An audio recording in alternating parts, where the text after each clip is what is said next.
24 кезет арнасында болашақтың экономикасындағы соңғы жетістіктер туралы айтып беретін жасыл экономика хабары. Студияда Қонысбек Терегұлы, армысыздар.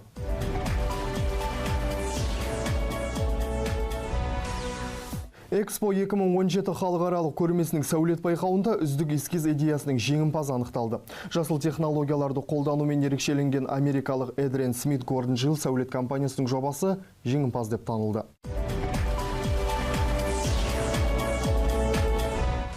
Эдриан Смит Гордон Джилл архитектур аталатын америкалық сәулет компаниясының жобасы байқауға ұсынылған 50-ден астам жұмыстың ішінен үздік шықты. Жоба жасыл экономикаға негізделуімен ерекшеленген. Экспо 2017 көрмесінің символы бірнеше қабатты сфера түрінде болмақ. Жалпы ауданы 24 шаршы метр болады деп жоспарланған. Экспо қалашығы жел, күн және судан алынатын қуат көзімен қамтамасыз етіледі. Әр ғимарат жеке электр станциясының қызметін атқармақ. Біз өз жобамызды Қазақстанның табиғи ерекшеліктерімен үндес етіп жасауға күш салдық. Экспо көрмесіндегі әр ғимарат өзіне қажетті қуат көзін қоршаған ортадан алатын қондырғылармен жабдықталады. Басым бағытты күн көзі энергиясына бөліп отырмыз. Ол үшін әр ғимараттың төбесіне күн батареялар орнатылады. Бір сөзбен айтқанда жобамыз үшінші инновациялық революцияның барлық талаптарына сай. Құрылыс материалдары жылуды мейлінше ұзақ сақтауға негізделмек. Қоршаған ортадан алынған баламалы қуат көздері осылайша ғимарат ішінде ұзақ сақталып, энергия үнемдеуге мүмкіндік береді. Сондай-ақ Экспо қалашығында энергия әлемі, тіршілік үшін энергия, қолжетімді энергия, менің болашақ энергиям аталатын тақырыптық павильондар көрініс табады. Олардың әрқайсының ауданы 4000 шаршы метр болады деп жоспарланған. Мұнан басқа да табиғаттан энергия қуатын өндіру жайындағы тәжірибелік орындар болады. Мысалы, үздік тәжірибелер аймағында баламалы энергия қолданудың үздік мысалдары назарға ұсынылады.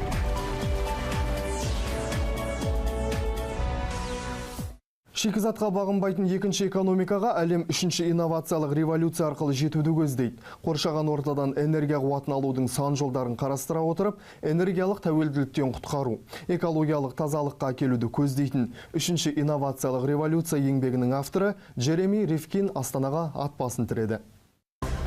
Біз индустриялық инновациялық бағдарламаны негізге алдық. Себебі Қазақстан жер қойнауы ресурстарына қарап қалмау керек. Бізде тек мұнай газ ғана емес, сонымен қатар алтын, күміс, металдар, тыңайтқыштар да жеткілікті.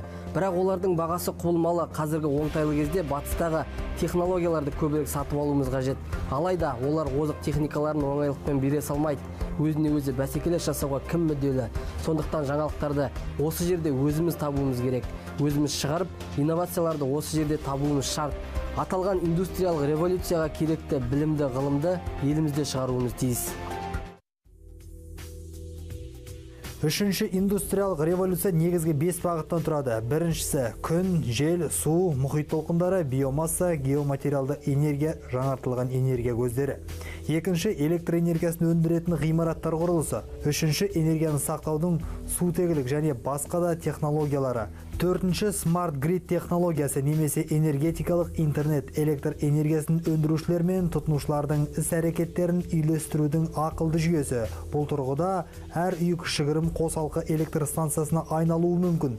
Басқа сөзбен айтқанда электр энергиясын беру жүйесін интернет арқылы. Бесінші электрикалық, гибридтік және басқа да көлік құралдарын дамыту. Бұл жөнінде үшінші индустриялық революция еңбегінің авторы Джереми Ривкин Астанада мемлекеттік құрылымдар, ұлттық компаниялар және іскерлік құрылымдар басшыларына арналған семинарда кеңінен мәлімдеді. Үшінші индустриялық революцияның осы аталған 5 тірегі Экспо 2017 көрмесінде көрініс табады.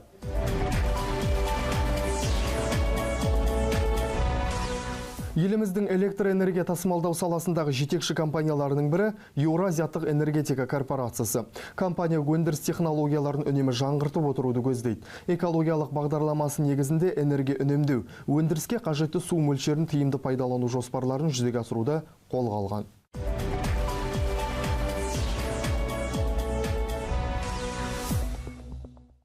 Евроазиаттық энергетика корпорациясы өзінің электр станциясы мен Восточный көмір разрезін жасыл экономикаға сәйкестендіріп жаңарту бағдарламасын жүргізуде. 2 жылдық қайта құру жұмыстары нәтижесінде бұл жерде нөмірі 6 энергия блогы қолданысқа енгізілді. Ол үшін $257 миллион көлемінде инвестиция тартылған. На блоке применены ряд новшеств. Осы бағдарлама негізінде блокқа ауа жылытқыш құрылғы секілді жаңа жүйелік технологияларды қолданысқа енгіздік. Соның нәтижесінде оларға жұмсалатын отын көлемі де бірнеше есеге азайды. Әрине, бұрынғы қолданған құрылғымызға қарағанда артықшылықтары басым.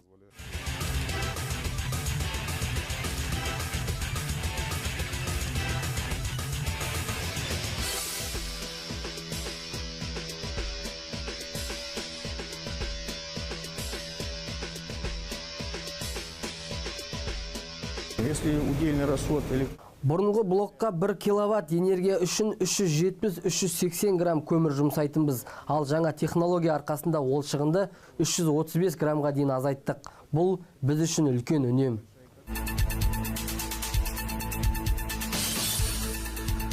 Осы секілді техникалық жаңғырту жұмыстарын 5-ші энергия блогында да жүзеге асыру мақсатында 2 айдан бері күрделі жұмыс қолға алынған. Сондай жұмыстардың нәтижесінде өндіріске жұмсалатын шикізат мөлшері төмендеп, энергияда үнемделіп келеді.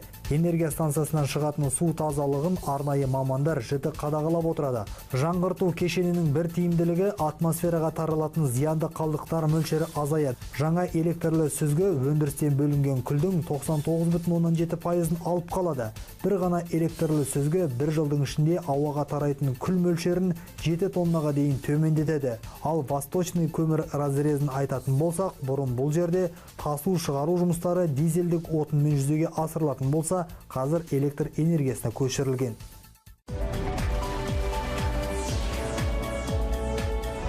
Қайта жасау цехына Ақсу ферроқорытпалар зауыты сан жылдық ғылыми зерттеулерден соң келген. Мұнан шығатын нәтиже түрлі өндіріс қалдықтарын толығымен жою, пештердің өндіріс көлемін арттырып, шикізатты тиімді пайдалану, электр қуатын аз тұтыну. пыль, газочисток, все, что образует. Бұрын қалдықтар жиналып, шаң үйінділеріне айналатын, ауаны ластайтын, не болмаса жер астына көмілетін. Қазір біз бұдан ферроқорытпаға қажеті шикізат аламыз. Мұндай шикізаттар қазір хромтау мен Қарағанды минералдық қорын алмастырады. Ішінәрі әрине. Зауыт жылына 350 мың тонна агломерат шығарады. Өндіріс жоғары деңгейде автоматтандырылған және экологиялық қауіпсіз. Қазірге дейін хромды агломераттаудан ешқандай мемлекет Қазақстанға жете қойған жоқ.